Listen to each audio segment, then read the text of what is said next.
Hey, friends, welcome back to another episode of Trades Talk. I'm your co host, Justin White, here. And before we jump into today's episode, I've got an exciting announcement. The Disruptors online community is launching January 1st, 2025. If you guys want to be first in line, if you're interested in finding out more information and exactly what this community is all about, join the website. Go follow www.jwhitegroup.com. There you can sign up for the waitlist, find out exactly what's included with the Disruptors membership, how much the investment is, and all of those questions that I know you have. I am so looking forward to seeing you on the inside. Without further ado, let's get to today's episode of Trades Talk.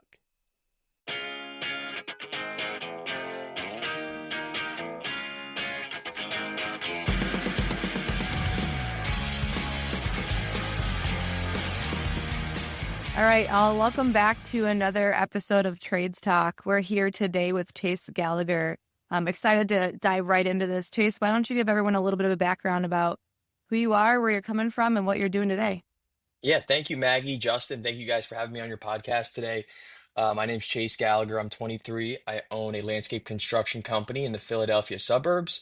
I've been in the business since I was 13. I got started just mowing lawns. I was actually on YouTube trying to figure out ways to make money when I first got started at 12.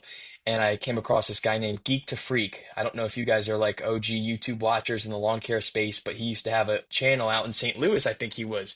I emailed him for his flyer and put my own name on it and passed it out in the three neighborhoods that surrounded me. And that's how I got started with 12 lawn mowing clients when I was about 12, 13 years old. And I grew that business, got rid of the lawn mowing when I was 18, 19, and did a name change. So I used to be called Buzzcut Lawn Care. Now I'm called CMG Landscaping.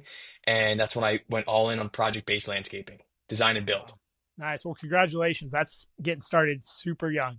What was like the motivation that you had to go out and start making money at such a young age? Everyone asks me that. I really don't even know what my motivation is to this day. I just I think I have an addiction to like getting out there and like just doing stuff, man. Like I don't know what it is, Justin. I don't know, but since a very young age, like I was begging my parents at 10 to do chores. I would always talk to my mom when she came home from work, like, can you get me a job? Can you get me a job? And that's the whole reason I started my business was because in the state of PA, you had to be 14. So I couldn't even get a job. I volunteered for a little goat farm in my area when I was 12 for a summer, and I just wanted to work. I always just wanted to work. Hard worker from the get. And this is an industry you've got to be a hard worker in, right? So let's dive into the project. Let's dive into the project-based side a little bit. What was the motivation, if you had one, to go into project-based? And looking back on that, I mean, would you change that decision today, or are you pretty happy with the results? Extremely happy with the results. I'm a blessed individual. I listened to some older people in my industry, some mentors, and took on the risk and did it. And it worked out for myself. The reason I went into project based, Justin, was because I was mowing lawns and I had a little crew, of guys with me, and I started to sell smaller landscape projects, and I looked at the revenue difference, right? Three guys and let's say 150 grand of equipment rolling down the street would make me 1,400, maybe 1,500 bucks on a really good day. And then I could do, same setup, maybe even a little bit less equipment costs and bring in 2,500, 3,200 in a day. And so I kept looking at the numbers. I'm like, well, damn, my same crew, I could bring in 10, 15 G's in a week and do less work. And so that was my experience the first year when I was 19, 18, 19. I went into project based. My business did about the same in revenue, 125, 140, but I made way more money that year and I worked less. So it was a blessing. And that was my experience. Well, it's a good move, I think, and a bit contrary to what we see a lot of people going. We see them just saying, look, maintenance is the bread and butter. It's reliable. Let's just keep doing that. And project-based work has become, I think, less popular. But with you and what you're doing on social media, congrats, by the way, on growing that big following you have. It seems like it's making a comeback. So for those people who are thinking of making the switch, I mean, what are some of the blind spots you got to watch out for when you go from maintenance-based work to project-based work? A couple things, and thank you for that kindness there, Justin. Like, I would say it boils down to a couple main things. It boils down to number one, know your pricing, because like lawn mowing, it's very like it's small numbers, and so if you're mispricing something, you can compare it to something else and really make an adjustment quick. project-based, if you do not know your pricing, this is how guys can go bankrupt because if you start mispricing these very large projects and you don't know what your overhead is, what your daily overhead is, and what your real costs are, you can really get screwed on some of these bigger projects if you misprice. So pricing, starting it out before you start bidding these, man, get a little notepad and get together your numbers.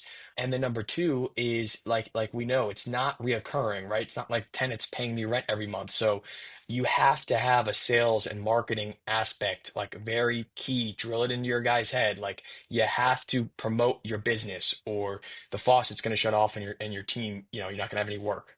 Those are fantastic piece of advice.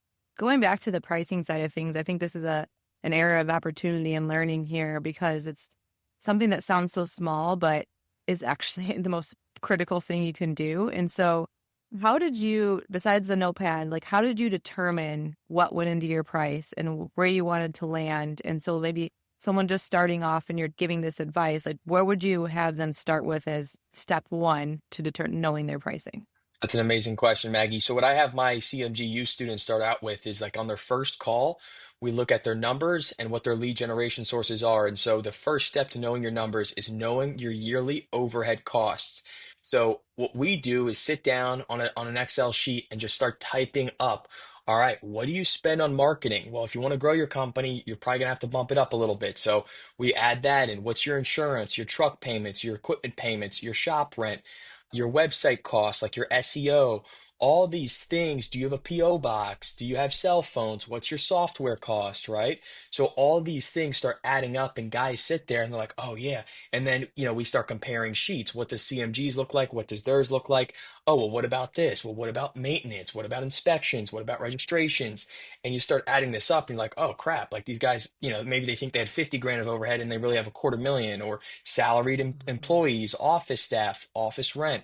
All these things go into your yearly overhead, and then you take that number, and in different markets, it's different, but you need to know how many working days you have in your calendar year. So at CMG, where we're located, it's 205 to 212, 215, give or take in that range. And so you divide those two numbers, and that's how you get your daily overhead. And so you take that plus your material costs. We add 15% to our material costs, and then your owner's profit, so to speak, per day, which you want to make. The way to break that down, that is such a simple way of understanding pricing. And I can say it works at scale too. I mean, we use the same, very similar formula where we're at today, where we're running 20 million in revenue a year and roughly, some months will be over 2 million in billable. You break that down. That's a big number every day. If you're only recovering 90% of your overhead, most businesses, Chase, and this is the next question, is what do you recommend as far as owner profit? Most businesses are making less than 10% profit, even if they're running really, really strong. So if you miss overhead, and hey, 90% is still an A in school, but if you miss overhead by 10%, like there goes your money. So what's your thought on that? What do you put in for profit? Like what's a good profit in your guys' world? So, like Chase Gallagher, I add about $1,000 a day of net owner's profit to my projects. So that's what I do. You got, 15% of your material costs. So you get that, that money in there as well as far as net, Mm-hmm. going to the bottom line. If you misbid a project, that as far as materials go, that 15% will kind of cover you a little bit. That's happened to me a bunch. We all know that. And, also, I should have mentioned this in the overhead numbers, you have an owner's salary. You want to make sure you get something as far as your owner's salary, and that's what you should be running through yourself on payroll as far as an S corp goes. And so you kind of have little profit centers in your business. I love how easy you broke it down to the daily amount because a lot of times, especially if, as a startup, if you were, in your first couple of years of doing your business, explaining that down like to the individual contributor level to those laborers and be like, hey, like I want to explain to you what exactly it costs us on a daily basis just to keep the business alive so that they can then tangibly take that and be like, okay, what is my contribution to in order to keep the business running? I think there's a miss. It might be a generational miss, and you guys can chime into this, but that companies were so tight with their numbers and their books, especially their overhead costs, that they weren't communicating those down to the people who are, functionally doing the work every single day. And it was creating this disconnect by being more open and transparent with those numbers. it allows people to see their impact and recognize their impact and want to show up to keep the business alive, just for, not only for themselves, but for their coworkers and the greater good. Yeah, Maggie, that's an amazing point. So personally, I've not shared what my, you know, overhead number is to my team, but maybe that's something what you're saying is I should maybe have a talk like with my upper guys about, hey man, here's where we're at overhead wise, in 2024. Let's go over 2025. Is that what you're saying? Yeah, kind of along those lines, but like also relating it to their daily production. So you go out and you do, 10% of the job today that's worth, say it's worth a $5,000 job, they're doing 10%. Like, okay, they did $500 in revenue, completed $500 in revenue that day to compare to what your overhead costs are. So if you're breaking down your costs on a daily basis, obviously you're looking at revenue on a daily basis in comparison to keeping those lights on and those people fed. Okay. Awesome. Here's a good exercise that I think would be beneficial to anyone out there listening when you're trying to get your team member to understand the back end of the business. And we run a very open book business at K&D. We really try to teach everybody what the financials are in the business, so we all are aware.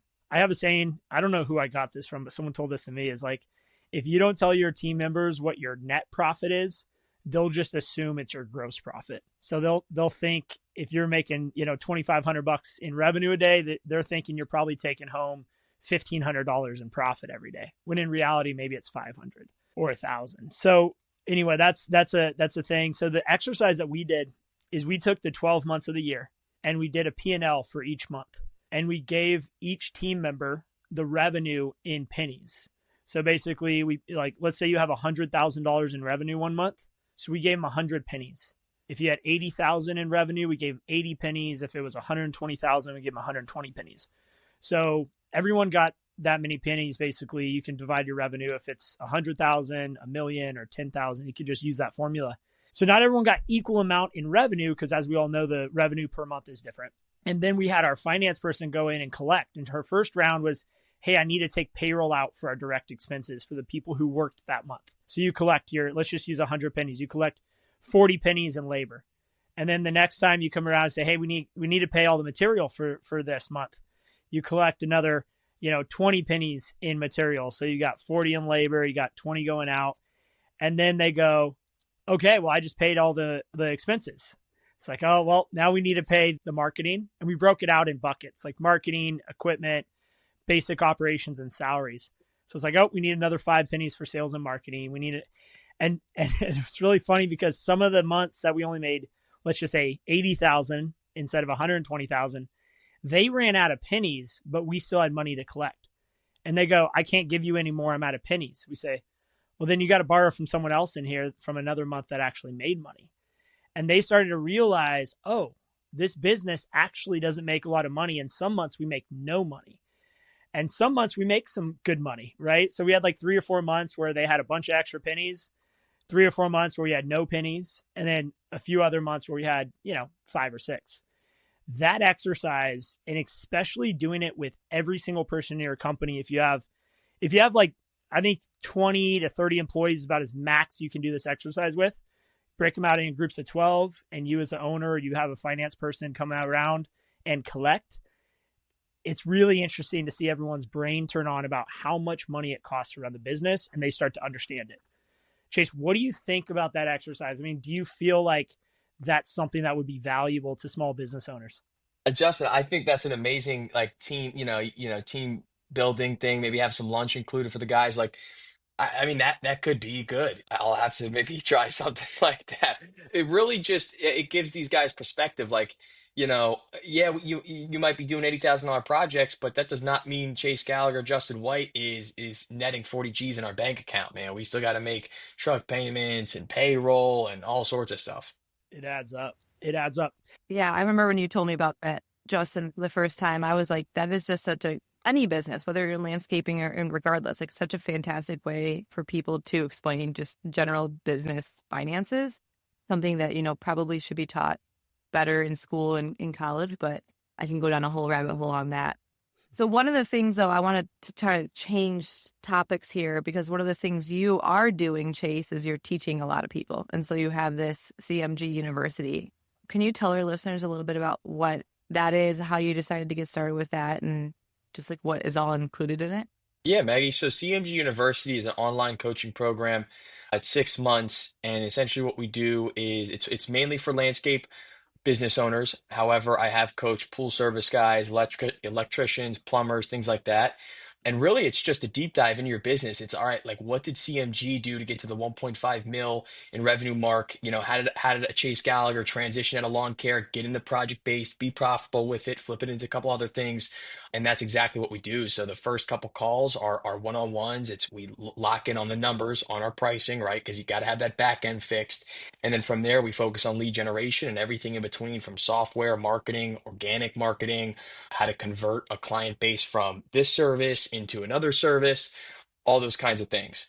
Wow, that's awesome. So when you guys go into when you go into working with a client, do you have anyone else helping you, or is this just Chase one on one with your clients right now? It's mainly just myself, a one-on-one.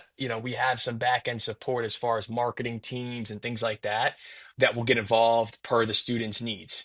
So I want to actually talk a little bit about that marketing and when you're working with your team or your own business, what do you recommend in terms of how to generate leads? I mean, you've got a big following on social media. I don't know if that's helping you, but where are your leads coming from, and someone who's trying to grow their project-based business, what's your advice for them?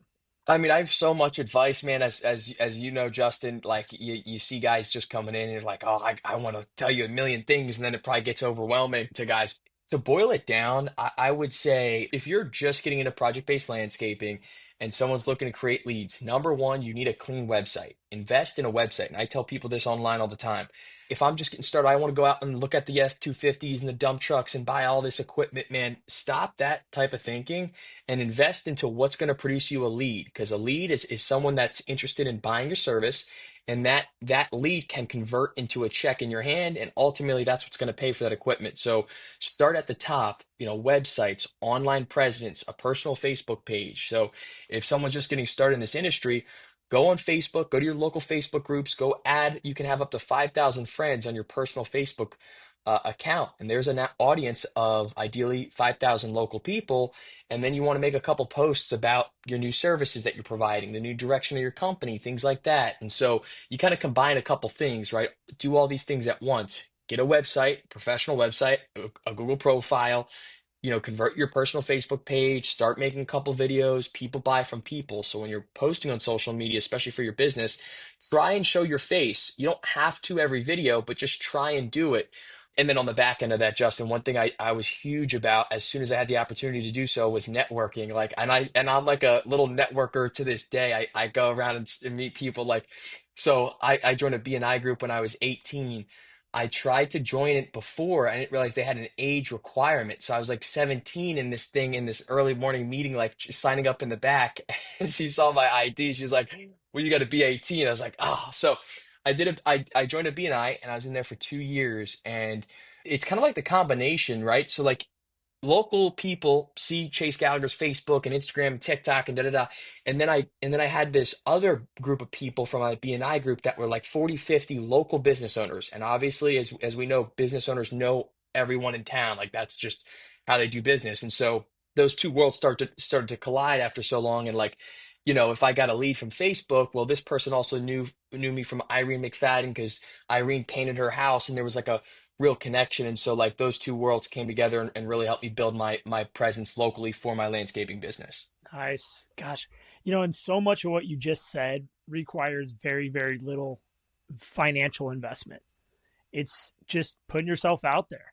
What do you say to people who are just afraid to go in front of the camera? Like they don't want to put their face out there. So they've got a great website, great socials, but like it's faceless. Like there's no personality to the brand, which I feel like is such a missed opportunity. You're great at this. Maggie, you're great I was at going to say this. the same thing, Justin, like little money investment, right? But it is an investment in personal development especially for people that this is very much so out of their comfort zone. So what do you say to them, Chase?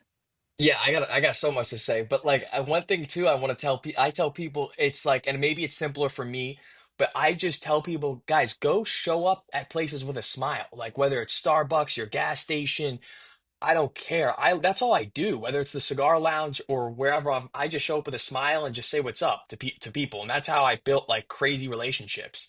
But for the camera thing, like, I don't know. So I started posting videos, you know what I'm saying? And like I looked like a crazy person. Like, what is this kid doing getting on Instagram? Like some of these videos, I would, you cringe at this stuff. And so it's just like anything, going to the gym or working on your finances. You do, you make an effort, you put it in, and then you just, reevaluate. You go to coaching programs and masterminds and learn how I can do things better. And so it's like a turning wheel. You're always evolving. And that's my thing is if you don't want to get on camera, I understand it, but try and turn that thing around and just say what's up to people. I mean, get out of your comfort zone a little bit. It's good advice. Yeah, just small micro learning, micro progress. I'm big on progress. Like in my life over the last 10 years as I've been on this journey, I've really focused on just making progress every single week. And Chase, you and I kind of can actually, this is how you and I connected, was this whole idea of stop trying to compete against everyone else today, compete against who you were yesterday, and just try to outdo who you were yesterday.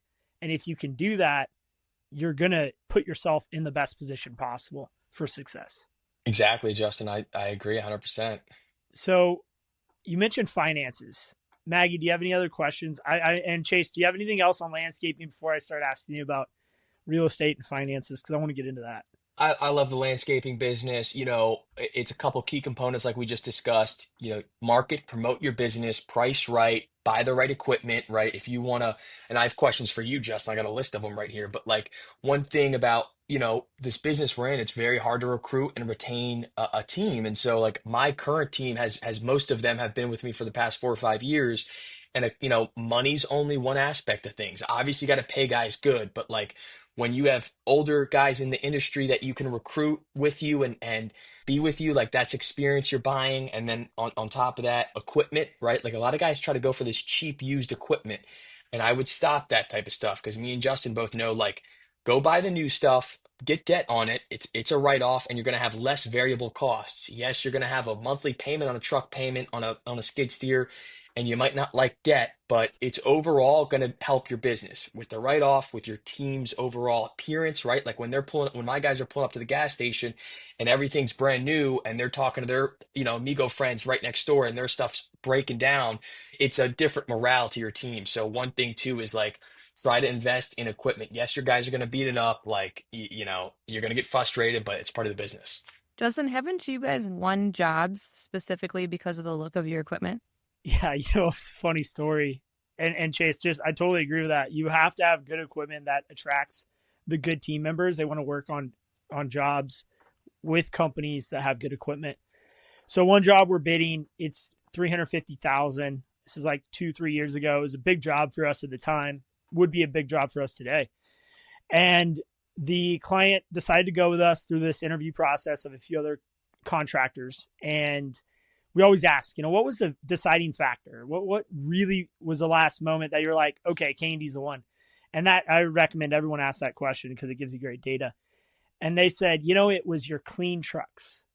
When we were going and your nice equipment, when we were going through our decision process, which took a month or two, we noticed all of a sudden your trucks are everywhere and all your trucks are super clean. And we're in a smaller geographic area. We really don't go further than an hour out from our hub. And we have, I think, 75 trucks on the road now, about to be 85. We got a big order coming in. So we've got a lot of branded trucks. Great marketing, by the way. And they just said, man, every truck we saw was clean. We didn't have any beaters out there. You didn't have the old truck running around.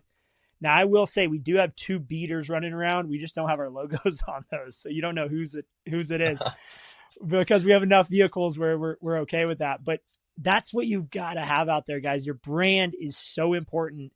And we all know the guys that don't have the new trucks. They're rusted up. They're dirty. And honestly, it's an indication of what the job site's going to look like, maybe even the finished product. So when you have a nice clean truck and it's beautiful and you got a nice excavator behind it, people are going to follow you to the job site and ask how you can work on their house. That's amazing. So we tell that story to all of the guys all the time to keep their trucks clean.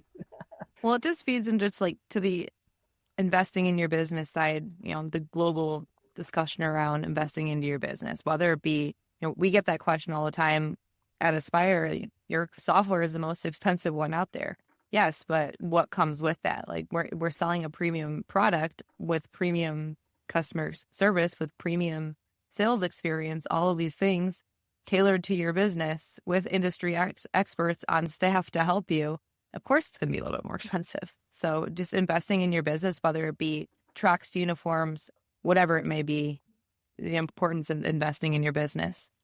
And I know, Justin, you're chomping at the bit to go down the investing and finance route. So why don't you ask the questions you've been burning to ask? And that's a huge point with Justin and Maggie you just mentioned. Like what you're doing when you're building a brand is like attracting the right type of client. So like a lot of these guys have the beat up trucks or in their marketing, it's always free estimates and free XYZ.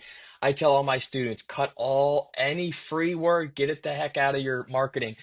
Promote the right or attract the right client through your promotion. Like attract quality, repost quality reviews where maybe a client mentioned how they were looking for quality and experienced team, right? You want to push that out into the universe and don't, screen people when they call, right? If they're looking for a cheap, oh, I called for, you're the fifth guy, I'm just trying to get it like, dude, don't waste my time, brother. Like go, Yep. and don't say it like that, but train your team to say it nicely. But yeah, screen clients and at the top of the, funnel, like, promote for value buying clients. It's great advice. And I would add to that is pricing is not static. So, or should I say it's not locked in. You've got to be able to maneuver your pricing depending on so many factors. So one thing, and I coach a couple people on the side, and this concrete company is doing really, really well. Earlier in the year, they were really slow. So we had to get more competitive on pricing to start getting some of the jobs closed. And all of a sudden he's like, dude, I'm slammed. I'm like, all right, now's the opportunity. We can bring pricing up a little more. And it was a hesitation from them because they were worried about getting slow again. But you have to be willing to raise your prices as you get better at all these things, guys. So as you start buying new trucks and you start getting bigger jobs, and you start growing, you've got to start demanding a higher level of price for your service and what you're providing. And I think a lot of people kind of get stuck in this limited belief mindset, scarcity mindset, where they don't want to increase pricing because they're afraid of losing clients. But I will tell you, we have won more jobs because we are the higher bid than we have won more jobs because we are the lowest bid. We literally have won jobs because they said, you guys were the highest bid. You have the nicest website, the nicest trucks. You're the most professional. We know you're going to do a good job. And I know you're expensive, but we know that we're going to get some quality out of it. So there's something about pricing too. Love it.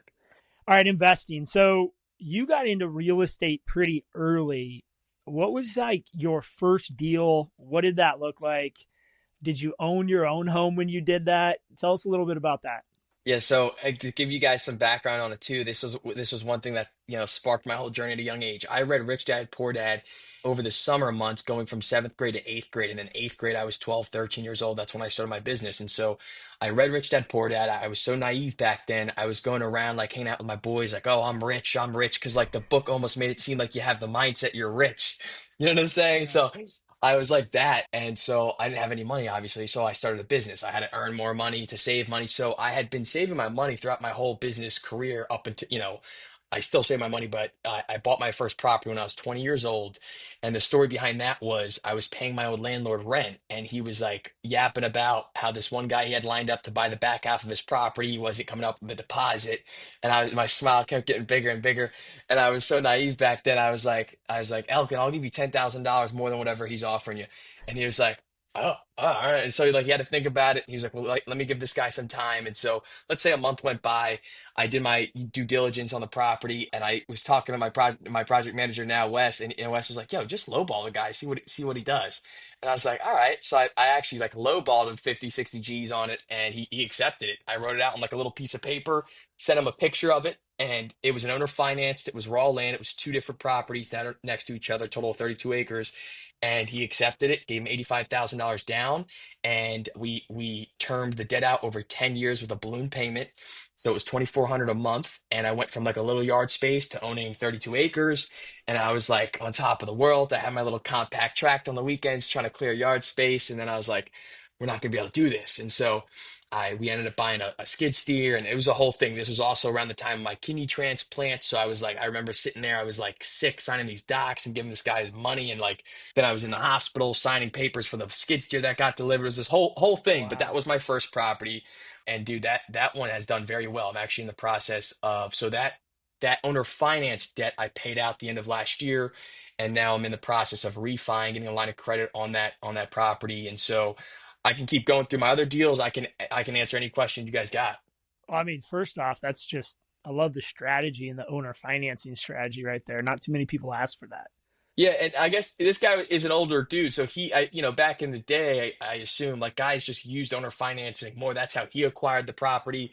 That's how he was gonna do it off. And like land is so hard to finance nowadays, so he knew the Mhm. vibes there. And but like you said, man, it was yeah, exactly. It's a great deal. So that was what, 3 years ago, and obviously sparked a hunger in you. So what does that portfolio of yours look like today? And like, how quickly have you grown that, and what have you learned along the way? Oh, Maggie, I've learned so much. Every business is a completely new business. So if you guys are thinking about getting into it, just know like you're gonna make mistakes, and in real estate, just like landscaping, it could cost you a lot of money. But the portfolio right now is all residential. It's about 10 properties. The total worth is about 3.2 to 3.4 million. It's mostly just, residential properties. I stacked, three properties my first year when I was 20. Then 21, I bought two in one deal. And then, 22, 23 last year, I bought like six properties and did a bunch of value adds. And so some of them I buy in cash, others I get debt on, some of them are foreclosures. It just depends on the deal.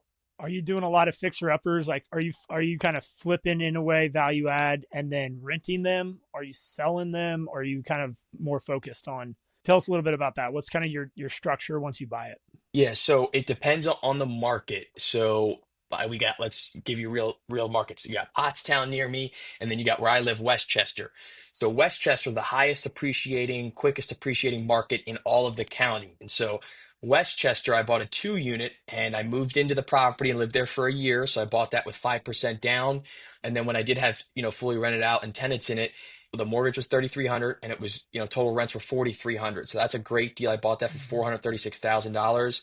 I'm a real estate professional, so you can use something called cost segregation, get a study done on it, and push up that depreciation if you need a tax benefit. And so my overall strategy now, after I've been in it for a couple of years, like what I'm coming to realize is like, yes, cash flow is great. But if Chase has a net income of XYZ from CMG landscaping, from brand deals, coaching, etc., my number one focus within that calendar year is to, limit my tax bill that I'm going to pay to Uncle Sam. So I try and now go after, more expensive properties with debt. And you got to make sure your balance sheet looks right to do this. And that way I can use a cost segregation on one property if I need to kind of limit my, that year tax bill and kind of figure it out down the road. And then when you're buying in higher appreciating markets, I don't want to collect $1,000 net rent and then I'm going to be taxed on that plus all my other income. Chase Gallagher's betting on the appreciation and it's basically untaxed equity over time. And then I can control when I want to pay taxes by selling that asset or pushing it into a 1031. Love it. Love it.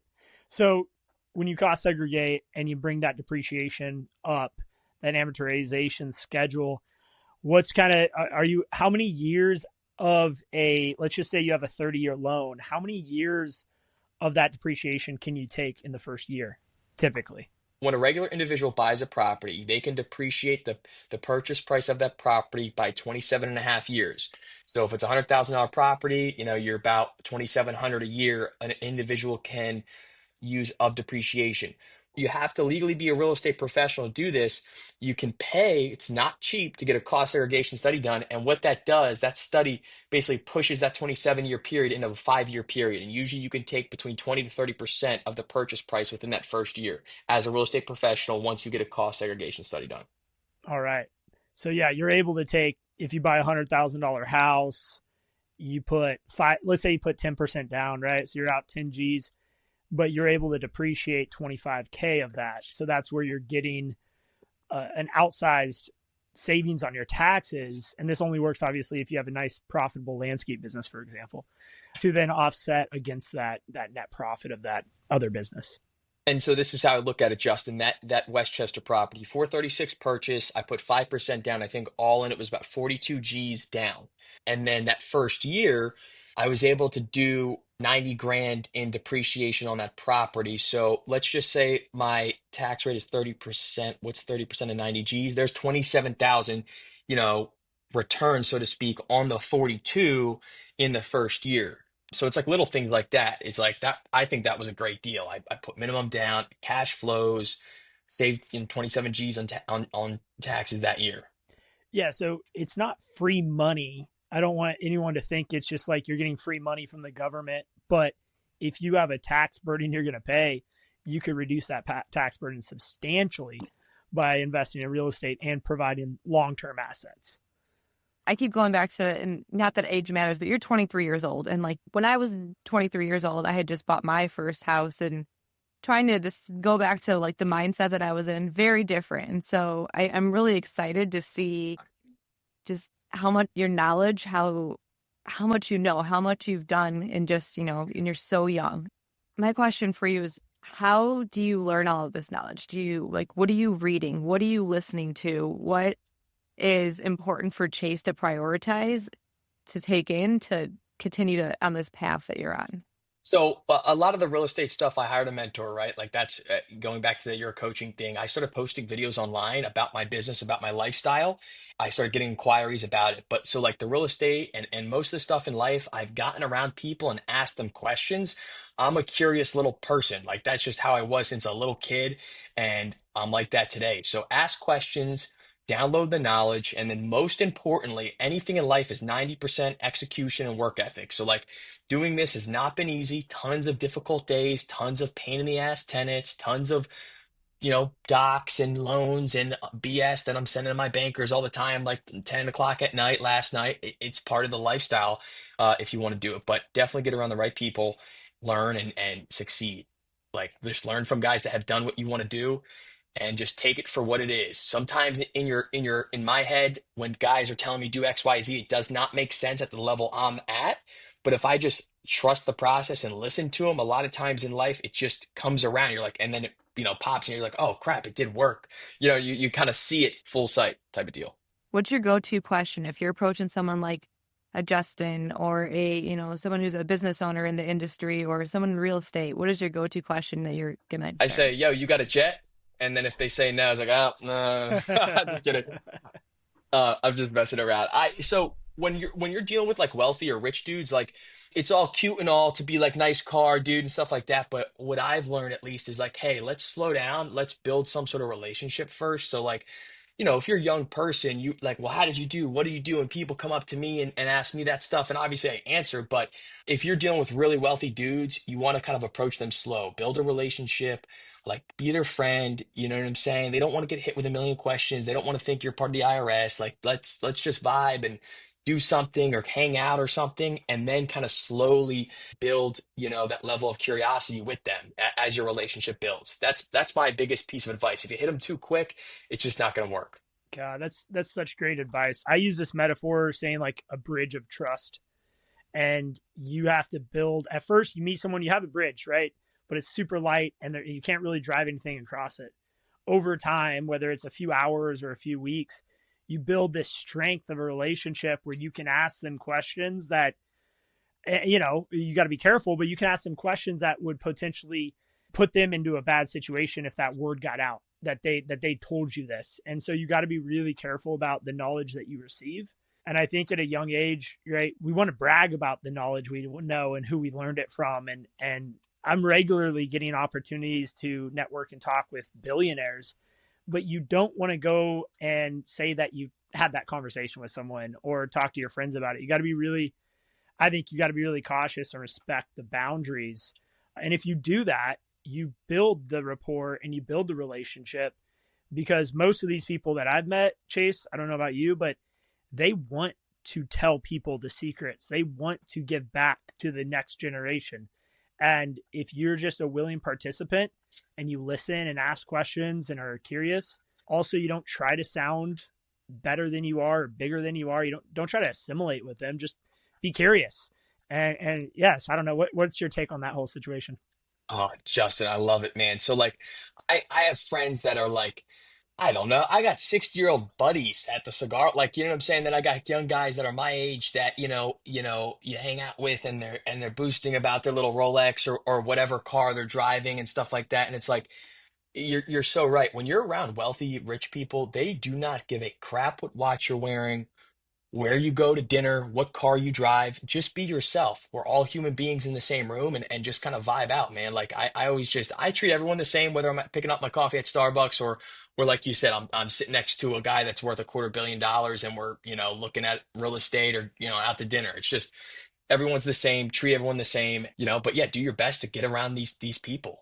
And that's part about building a personal brand, Justin. And Maggie, it's been huge for my network, guys. Like that's another thing, folks. If you're watching this at home, get out there and build a personal brand on top of your company's brand. There's going to be, you always get the 15-20% of negativity and hate, and you got to know who you are as a person and stand strong. But your network will grow like crazy. I mean, it's kind of crazy. Absolutely. I agree with that. One thing I wanted to comment on is you mentioned about, you know, don't comment on the Rolexes and whatnot. And honestly, if people are responding to that, like if that's happening and people are responding to it, or they're wanting you to comment on that, they're probably not not really that wealthy. They're just putting on a persona. Like they're people that want you to feed into that are not the true ones that are going to help you take things to your next career or next level of your career. The other thing with that too is I've noticed, just because of the amount of people I meet working in the industry, do what you say you're going to do, like follow up with them, make sure that, if there's an intro or if they want to meet something, like provide value back to them too. Like, hey, I think it would be awesome for you to connect with so-and-so. Just those little things, like just build that trust and that rapport, especially if you told them that you were going to do that. We're dropping gems on this guy, guys. We need to be on Joe Rogan's podcast with this kind of stuff. Like This is we huge. could just get so much energy, but exactly right.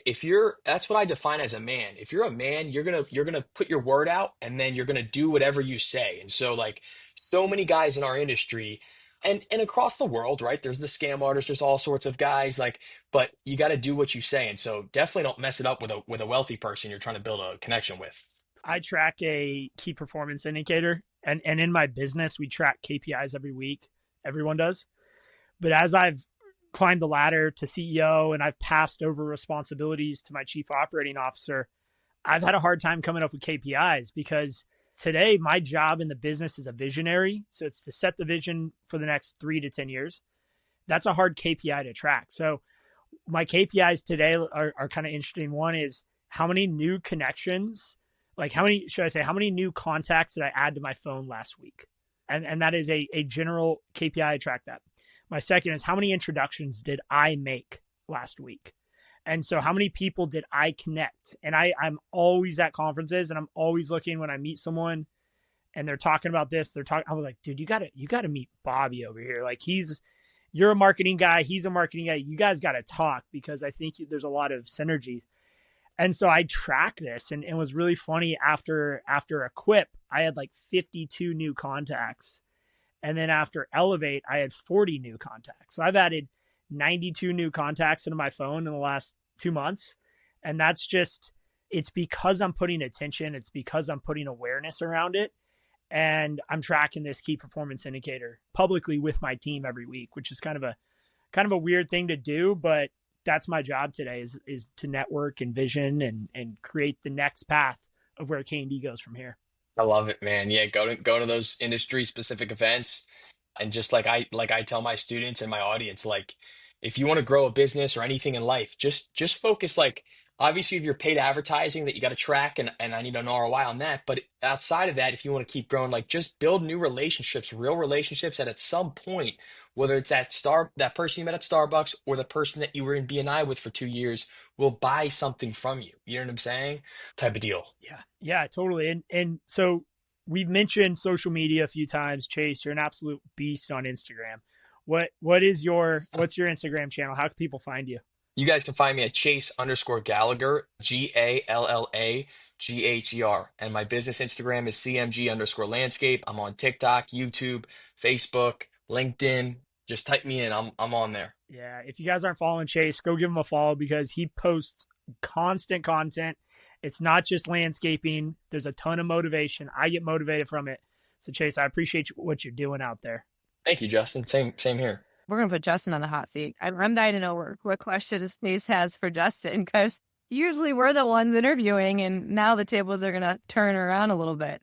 I have questions. Yeah, exactly. So, Justin, I watched your podcast with Manny like literally the other night. I love like your future. I mean, the group you want to start, it almost sounds like you want to start your own private equity firm, which is a great, thing. That's something that I want to start as, at some point. But I guess some of my questions for you, Justin, is your business and also the fact where you said it was like I had you had like 125 employees doing 10 million in revenue, and then you had 135 employees doing 20 million. Did I get that correct? Yeah, man, that's where we're at right now. It's insane.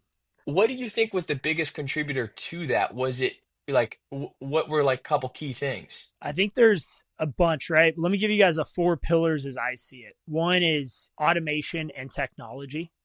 So it's really automating your back end. It's providing the right software tools for your team. It's finding out what works and then automating it as much as possible, utilizing, the buzzword obviously is AI, but we're not using a ton of AI today. We're using some, but it's just like our recruiting. We'll get 1,000 applications in a week. We've got to be able to sort through those with some type of AI technology. And what we need to screen that out. I can't have my recruiter looking at 1,000 applications. So we have a screening process we do. What's funny is it's simple with applications. Just ask a follow-up question to every person that applied. Hey, what is the number one reason you want to work here? And you'll see who half of them won't respond to that. So there goes 500. And then the other half, 25% will use AI, and it'll just be a BS like paragraph. And then you'll have a few that are just like, I really love ABC about your company. And you can kind of tell who's genuine. So anyway, I'm getting down the rabbit hole. So AI, automation, software is number one. Number two, labor hour variance. So you need to be tracking your estimated hours versus your actual hours, and then creating some type of incentive on the back end for your employees around that. So when you tell your team, hey, we have 3 days, I bid this job at 3 days for 3 guys. So that's 72 hours, 72 man hours. And so their job is to get that done in less than 72 man hours. If you can incentivize them to get that done in 50 hours or 40 hours, you'll be amazed at what they can burn through in terms of when there's money on the line, how much more they can get. And there's some really cool software out there, depending on what your enterprise software is. There's a lot of nice tracking tools out there that can automate that for you and give you a weekly report on what your labor variance is. But I think labor variance is the number one KPI for any project-based company, landscaping or otherwise. The 4th pillar is training and elevation. So you need to be able to get your team to elevate rapidly in the company. Getting people from an entry-level mowing position to a high-end crew leader as quick as possible will enable you to keep the people that are really good, and you honestly need to fire the people that suck. But if you don't have a good depth of employment and you don't have a depth of team that you can promote people into, you're not going to terminate people because you're going to be held hostage. So I never want to be held hostage by anyone in the business, including myself. So I've already built someone up that I think could do my job pretty well today if I had to get fired. So like no one's safe. And everybody in our company, and I'm sure some are listening to this, but they all know like no one's ever safe. We always have to do our best. And a big part of doing that is you have to have depth in your team and on your bench. And that goes into recruiting and everything else, but I'll just kind of call that the culture piece. And really, I highlight that as our key performance indicator. How many promotions did we give out over the last 3 months? So that's something we track. Number 4, Chase, you said it, it's pricing. We have been able, thanks to these other 3 pillars, right? Software and AI, labor variance, and a depth of culture. We've been able to increase our pricing along with the increase of cost. So most businesses today don't realize that in the last 4 years, their fuel, their trucks, their everything in the overhead we talked about earlier has gone up 25 to 50% or more. Yet their pricing has only gone up 15%. If you don't keep your pricing at least close to the inflation of your overhead, then you're just going to be cutting out profit, cutting out profit, cutting out profit. So yeah, we've been able to do a lot in terms of efficiencies, but our revenue per employee has gone up simply because of pricing by probably about 25 to 27% over the last 4 years. Then the rest of that has been made up by just being more aggressive on labor hours and getting more work done in 8 hours worth of time. Right, with incentivizing the crews type of deal, saying, hey, if you get done this 5 day project in four, 3.5, like here's a bonus type of deal. Exactly. And with a smaller company, it's a lot easier to do that. As you get to the north of 100 Right. employees and you're in California, you got a lot of legal requirements. So ours is pretty complicated. We typically do a quarterly or a twice a year payout. That's a lot more money. I'd rather give someone every 3 months like a $1,000 check than like $50 every week, because it just means more to them. So I would encourage anyone out there, just start small. Start with like, hey, let's do this every 3 months or every 6 months. Once that starts working, you get a good system, then you could go to project based. But you got to be careful, because some of these people come and go in your organization over the course of 2 months, and you don't really want to be given a bunch of money just because someone's there filling a body, filling a position. The other thing just to look out for here, Justin and Chase, is, because someone who was on the sales side of a landscape company for a long time, there's always there's a fine line too, and especially when looking at the labor variance side of things, like where you don't want your labor variance getting too good, because then you're like sacrificing quality, or like what's happening on the sales side. Are we bidding accurately? So there's definitely a line to look at there. And also having a culture of the collaboration piece to include production side in the sales, the bidding, the sales side of things. So that way we are providing the team with enough hours to complete the job. So there is a balance there for sure. And I know, Justin, you kind of tiptoed with that threshold maybe a year or two ago, when you're like, okay, our labor variance was getting a little too good for, having to get some callbacks and quality things. So definitely something to keep in mind. Yeah. Don't get fat. Don't get greedy. Right. Justin, another question for you. I thought I saw that you moved over to all electric, like hand tools, is it? Yep. Everything 21-inch mower and smaller, and all hand tools. We went all battery powered. We went with Crest, and we're in the middle of that transition. So we have all the equipment at our yard in our warehouse, and we're just building out our trailers every week, every day. We're making progress. By January 1st, we'll pretty much be 100% there. So that's pretty exciting. What was the main reasoning for that switch? I don't know if it was one specific reason, but the biggest reason is we feel like we can be more efficient and drive that labor variance into an even better position. So we notice our guys were spending a lot of time with equipment breaking down, mixing gas and oil, air filters, oil changes, constant, turnarounds at the mechanic shop. So they was just slowing us down. And then it compounded the decision with the sales side. We were actually noticing that when we guaranteed electric only batteries on properties, from a maintenance standpoint, our close rate would go way up. So we were closing at like 50% versus 30%. So it was a value add to our clients, specifically HOAs and Class A corporate and single family residentials as well. So that was a big mover. And then the third one was just simply we kind of talked about it earlier, is give our employees and future employees the equipment that they would like to operate. And historically, it's always been gas, but it finally shifted this year. And we had the majority, almost all, come to us and say, we want to run this electric equipment. It's quieter, it's easier, less vibration. We click and go. So I was surprised by that, being a landscaper of 20 years, that they wanted to ditch gas, but that was a consensus, and we were happy to provide that for our team. I have a Cybertruck, and dude, it's the simplest thing. You plug it in, you go. I don't have to do anything to it.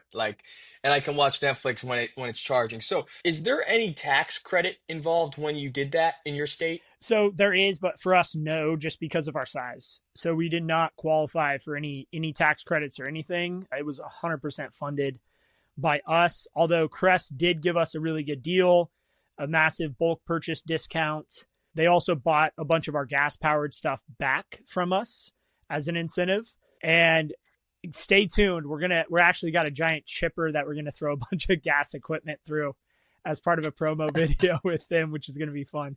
It'd be interesting to Yeah, see what kind of gas equipment is it steel or we're not going to discriminate. We're throwing everybody in there. So, one thing I want to point out though on that, Chase, from a financial standpoint, we moved all of our P&L costs like air filter, oil, gas, small equipment purchases, one-offs to a balance sheet depreciable one-time purchase. So we basically, instead of having, two or 300,000 for us on the P&L, we now have two or 300,000 a year we're depreciating on our balance sheet. Now, it doesn't really change things too much, but from a enterprise value standpoint, when you're looking and talking with private equity or investment bankers, EBITDA is a big multiple they look at, right? And so our EBITDA went up by, I think, 200, 300,000 for next year, our projections, just simply by going from a P&L expense standpoint to a balance sheet item. And some of you guys will follow me on that. Some won't. Feel free to reach out with more questions on that. But it was big for us. yeah, that's I like that kind of like business maneuvering. It's like multiple aspects kind of go into one decision to move the whole thing forward. So, just another question I had for you. You became CEO of the company when it was doing 1.2 million in revenue, Mm-hmm.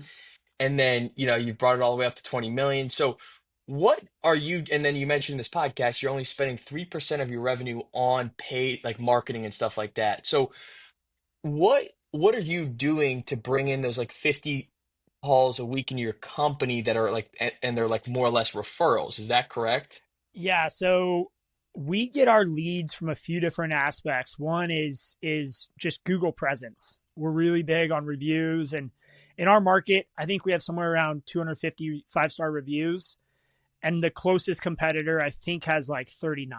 So when you look and you Mm, look at Landscaper, it's 250, and then it's like 39, and then 20, and a bunch of people with fives and sixes. Nothing against those companies. They're amazing companies, but we've just done a really good job of getting customers to provide those 5-star reviews. That gets us a bunch of leads. The other is just Google SEO, like hardcore guerrilla marketing on the back end of the website. We do a bunch of press releases. We do articles, blogs, vlogs, everything, and we tag it and have it geofenced. So we're really focused on this local market from an organic SEO standpoint. We do very little paid Google, but we do a little bit of Google paid, very little. The other part of it is just the relationships. And you mentioned the multiple networks coming together. Last week, we were awarded Business of the Year for our local chamber. First time in over 100 years that award went to a landscaper. First time ever, actually.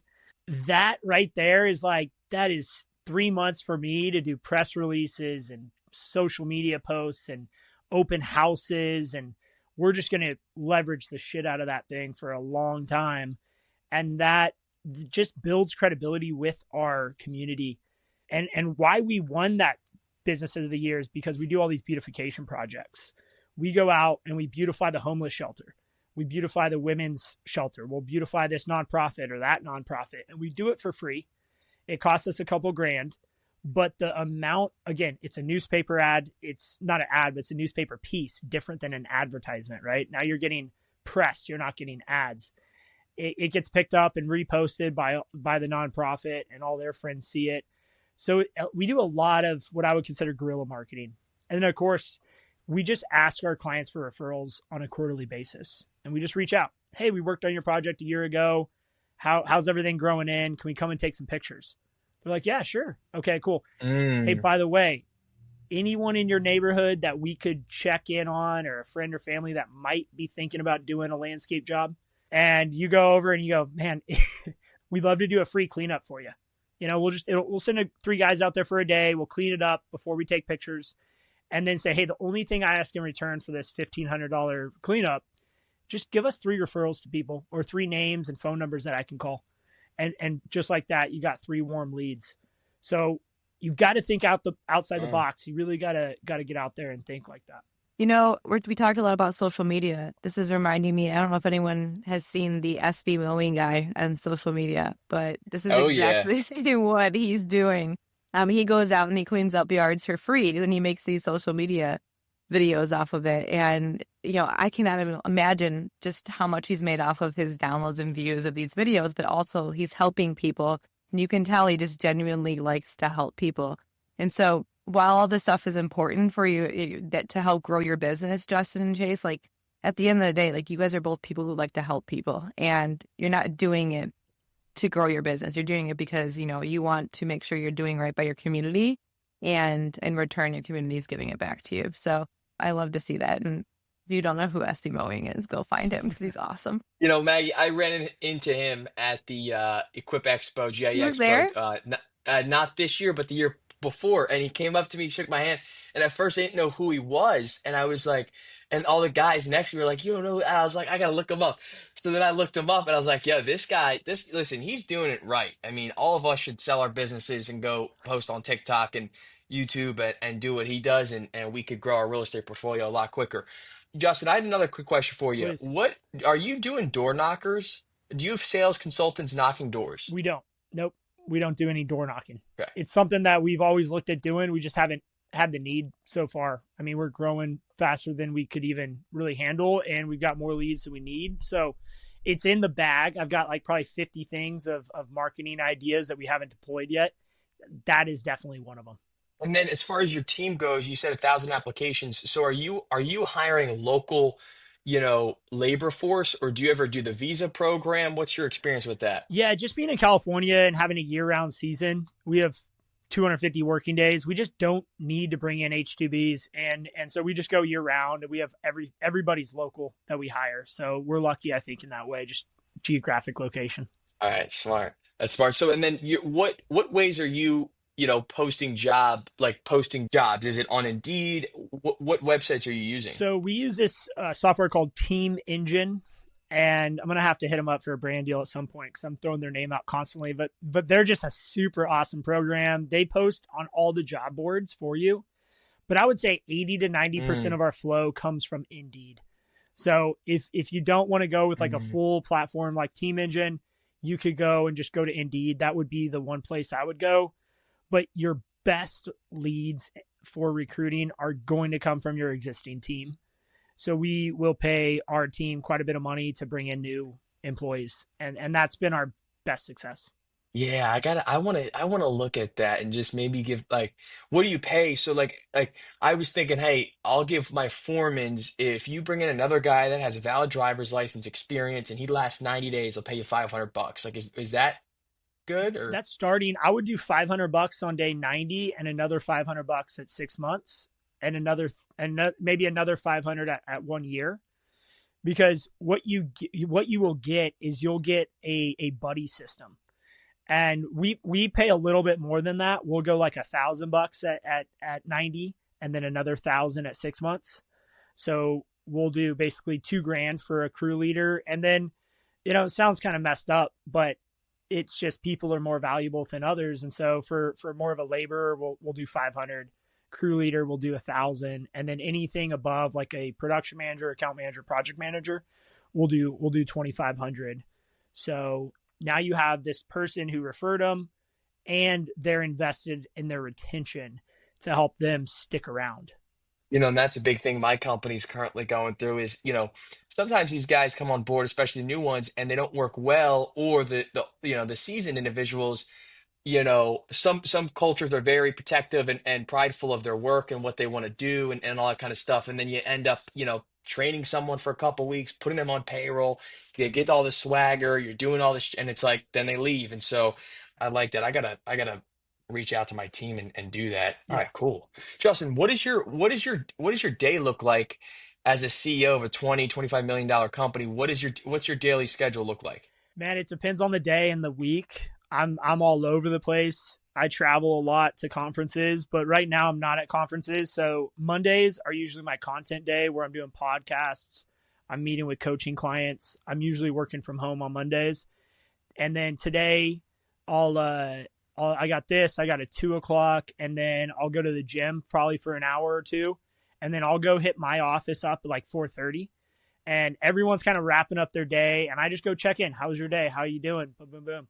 So I'll go check in with my team in the office from 4:30 till probably like 6. I like to kind of hang out until I'm like the last person that leaves most days.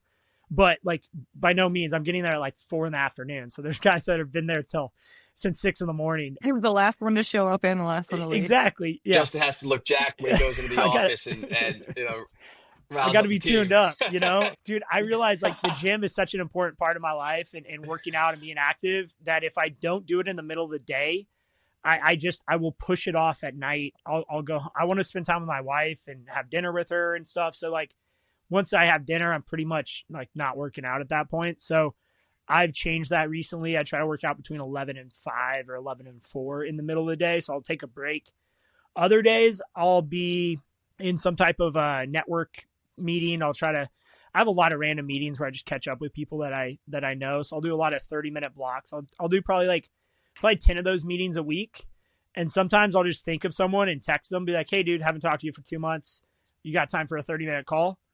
And then I'll jump on a call and they'll be like, what's up, dude? Like, what do you need? I'm like, just see how you're doing. Like you got to nurture relationships just like you go to the gym and work out. So I think that's important. And then my K&D meetings, my company meetings where I'm truly there as CEO, it's kind of funny. I have 3 of those a week and one's my leadership team meeting. One's going to be more of a finance meeting. And then one's just a one-to-one with my chief operating officer. My goal in those meetings is to talk almost not at all. Like my goal is to ask questions, to be there, to support the team in their decisions. Even if I think there's a decision that was made and I can make it 10% better or 20% better with my extra little, I try not to add it because I just feel like now it's my idea, not theirs. So becoming a CEO, especially I think once you're over 10 million and you're in the 8 figures, you've got to remove yourself from a lot of what got you to 10 million. And that's why most people get stuck at 10 million. If they do get there, they still want to be the person that has to approve everything and they want to be involved and they want to be the decision maker. But you've got to ask more questions than you answer. And you really got to be the person who's supporting the team rather than the person who is like, for lack of a better term, leading the team. You still got to be a leader. You just got to be a supportive leader and a servant leader rather than you're out front knocking doors down. You're like the board member kind of thing of your own company. Yeah, man, it's weird. I'm not great at it, by the way, too. This is a work in progress. Like I totally bombed a meeting last week because I just took it over and I just couldn't help myself. We're not perfect, it's a work in progress.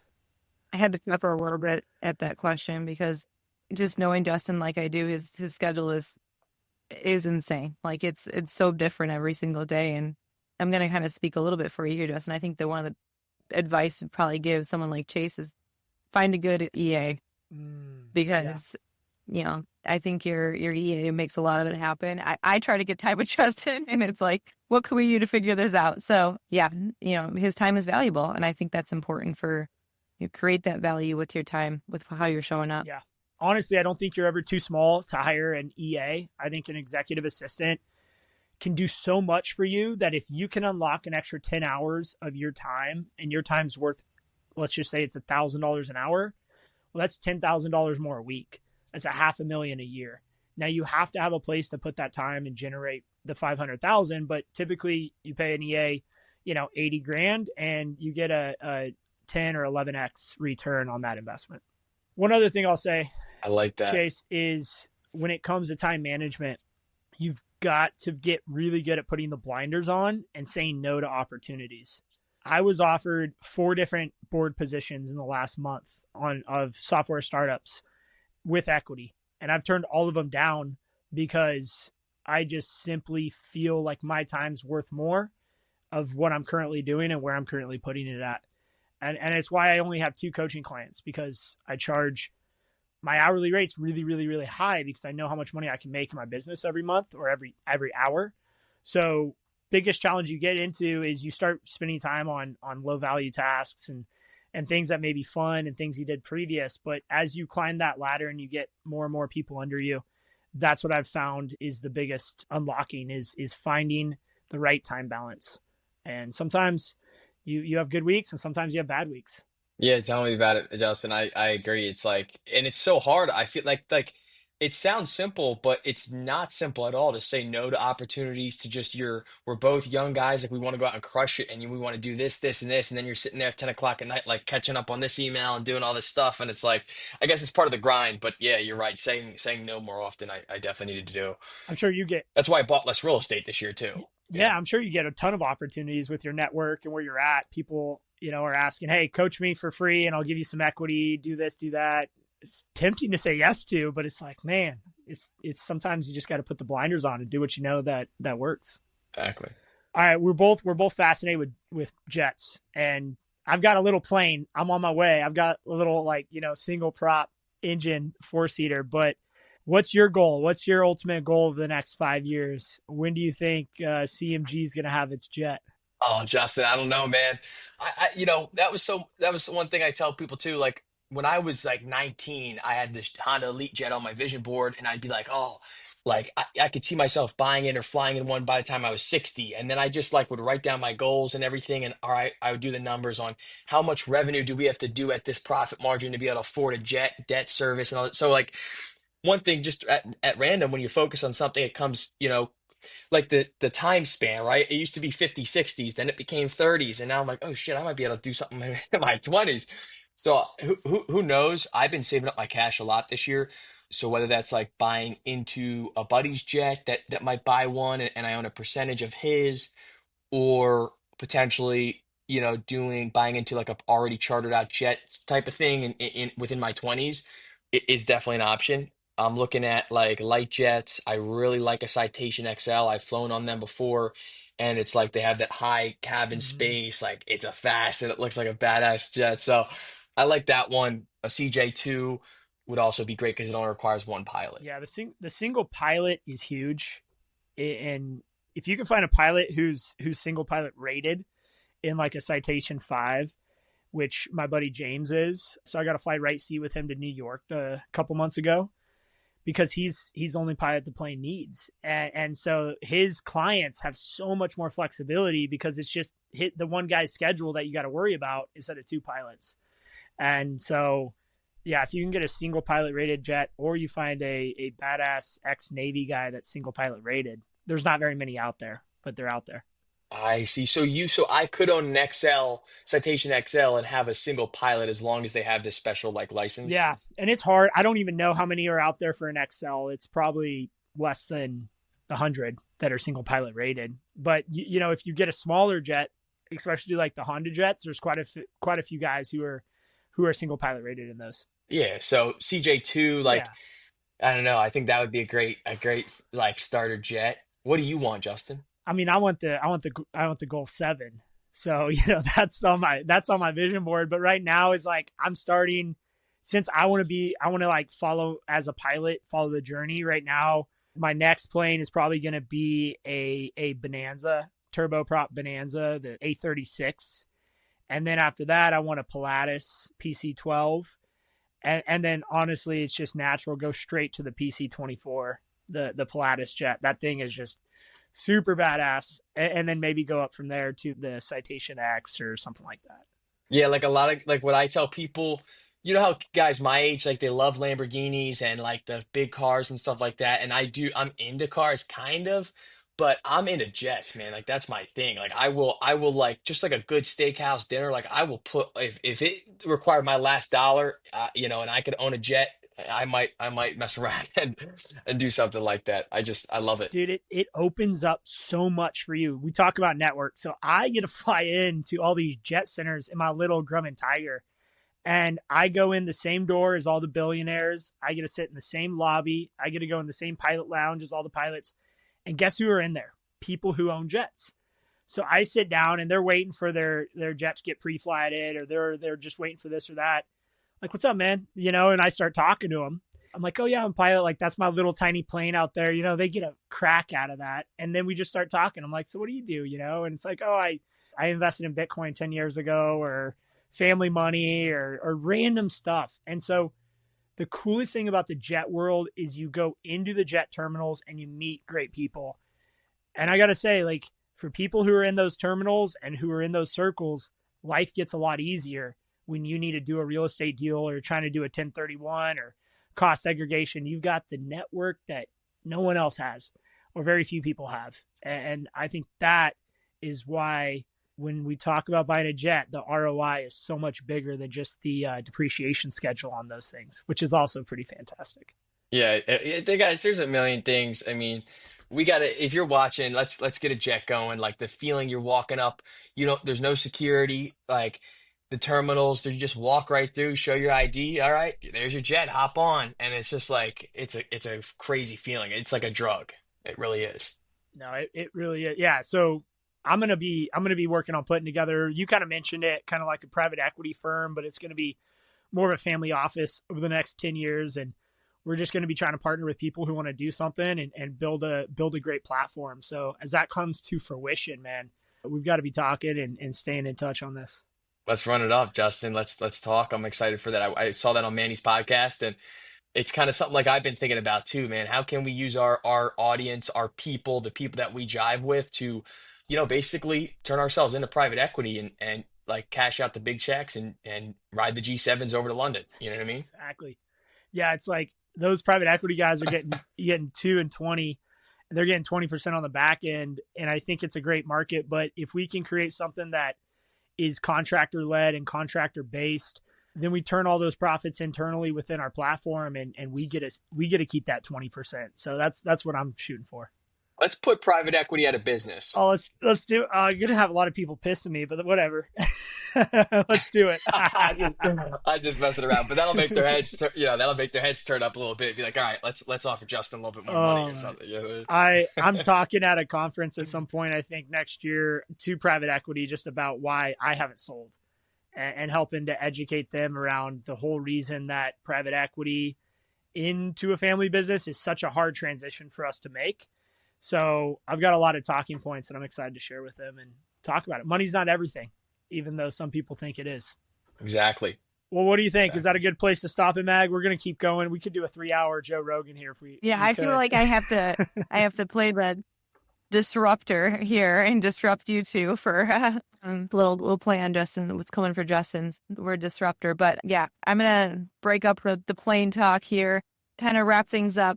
Thank you so much, Chase, for joining us today. We really appreciate it. I think there's a lot people in the industry can learn from you, what you've done in just a short period of time. And we will have to have you back on, because I know that you're not going to slow down. You're only going to hit the accelerator, and it'll be fun to see where you are just a year from now or a couple years from now. Let's do it up. Maggie, thank you again for having me. Justin, it's been an honor to be on the pod and chop it up with you guys. I'm always happy to hop on. Hey, before you go, Chase, number one piece of advice. I mean, you dropped so many bombs on this podcast, but number one going out, what's your number one piece of advice for anyone listening? Trade secret. Sometimes the most simplest things, man. Your competition's probably not answering their cell phone. So if you can just hit it, click the green button when it rings, it's the simplest thing. Or your competition is probably some old grumpy dude that's hungover 4 days out of the week. So if you can show up with a smile and be energetic and pick up that pickaxe for one of your guys or do something like that, man, you're going to go above and beyond. Bomb. Chase, we're going to have, you guys heard the Instagram, how to get a hold of Chase. You can find him, just search his name. I'm sure he's going to come up, and we'll have the links in the bio as well of this episode. So thanks guys so much for listening. Another episode, TradesTalk in the books. Thanks all.